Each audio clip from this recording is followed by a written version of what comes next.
I went through, when I was in high school, I took shop classes that helped me. I took heavy equipment operations, and I took some automotive classes that helped to learn how to work on things. And I just knew I was going to be a truck driver, so that's how I set my life up to be. And I just made sure that that's what I did. When I was still in high school, I got a job at the 76 truck stop in Redding, California. It's a TA truck stop now, but back then it was a 76. And I started out working on the fuel island. I was an island attendant.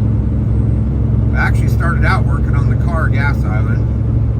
I was the guy that, back then you didn't go inside the store, and the pumps didn't have card readers, and so you pull up and the gas island attendant would turn on the pump, and he would have a conversation with you, or maybe help you put gas in your car, or clean your windows. And of course, if you paid with the credit card, there wasn't no card reader on the pump, so we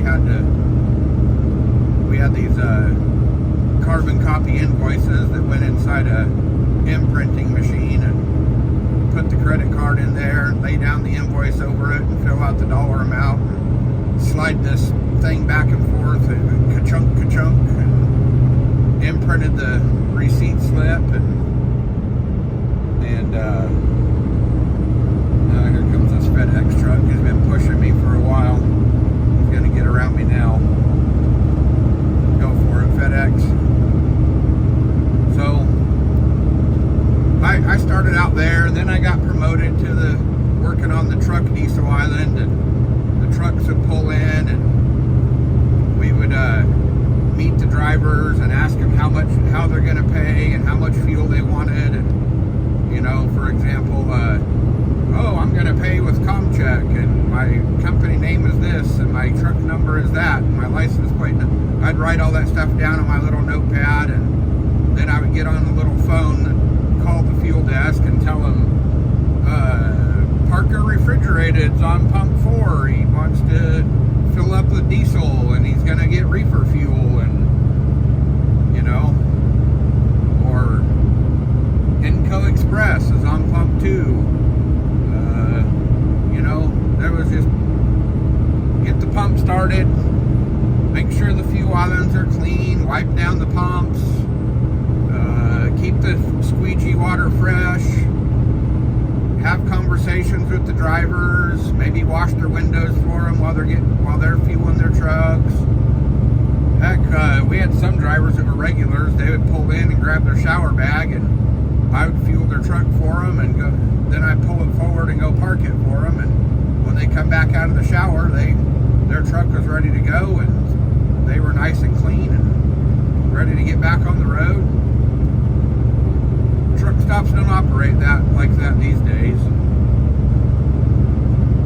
I kind of wish they went back to it.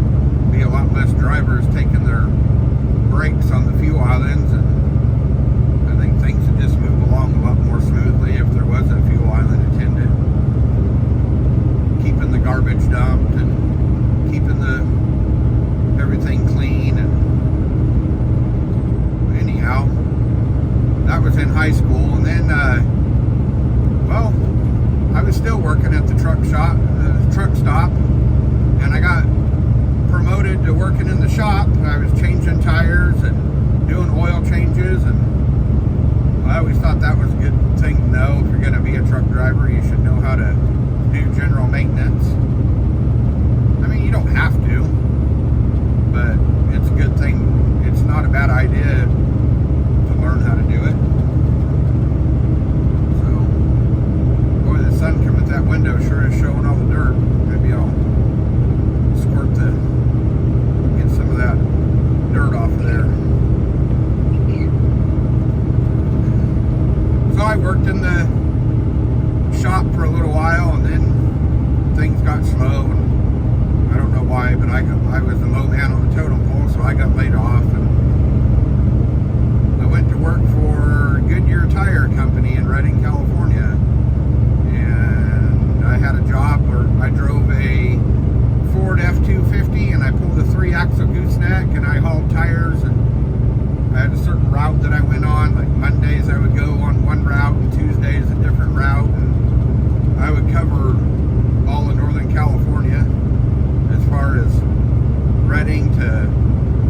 Eureka, Redding to Alturas, Redding to Sacramento, Redding to the coast,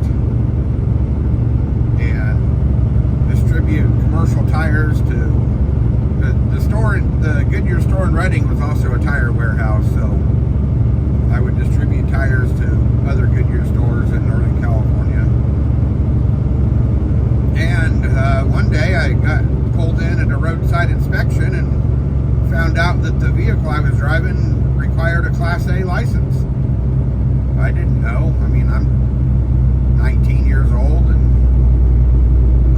the pickup had a certain gross vehicle weight rating, and the trailer was a 3-axle gooseneck, and each axle was 6,000 pounds, so the trailer had an 18,000 pound rating, and I didn't know it, but I was supposed to have a Class A license to drive that pickup and trailer, so I got lucky and just got a fix-it ticket, and went to DMV, got my Class A license for that.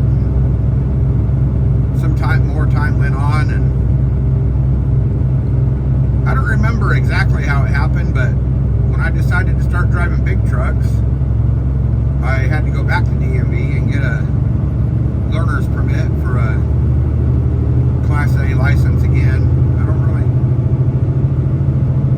it's been several years ago. I don't really remember why that happened, but I got a job. I got hired on with a company called Dan McMillan Trucking out of Redding, and they were willing to teach me and hire me with no experience and let me use one of their trucks to take my driver's test in. And I think I had to get that new license because the pickup and trailer didn't have air brakes, and it was in it, I don't know, but anyhow. Train trestle. Going under the train trestle, that means that's the land marker that you're really starting up Highway 58 up Willamette Pass. And anyhow, I worked for Dan McMillan. Well, let's see, day one of my working there, all I had was a learner's permit. I still hadn't got my license yet. And they said, meet this guy named Don. Meet him at the yard at 6 a.m. Monday morning. So, okay, I met him there. His truck was a 1984 Kenworth cabover K100 Aerodyne. It had a cat motor in it, probably a 3406, if I remember right. And it had a 15 speed with high gear up against the dash. I believe everyone calls that an 15 over, 15 speed over. And I'd had a little bit of driving practice with my dad and stuff, but I hadn't really, other than driving with my dad, I hadn't really been out on the road. But we were going to go from Redding over to the coast and load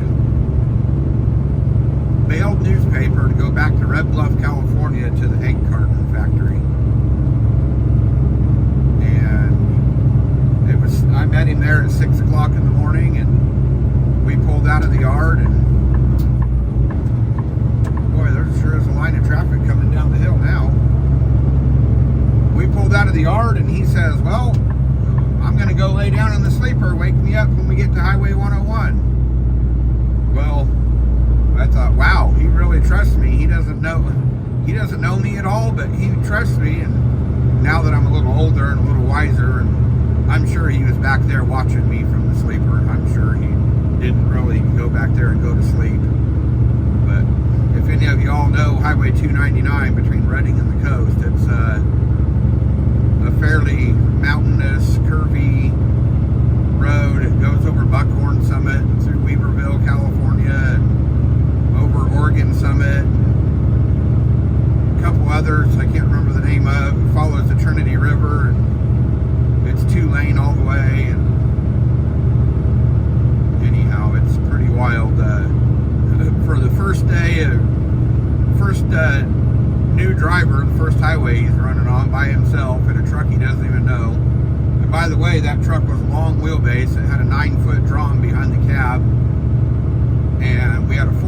4-foot spread axle flatbed. And I made it all the way over to Highway 101. I didn't put us in the ditch. I didn't hit any guardrails. No rock walls. It was, yeah, that was my first day of trucking. Oh, the silver-sized load's going to pull over for me. Thank you there, Mr. Riverbrook.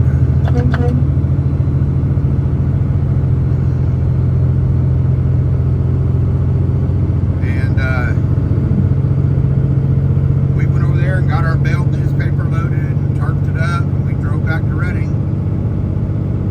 The next day we went down to Red Bluff and delivered it. But that was how I got started in trucking, and that was day one of my trucking career. So thanks for listening to my story, and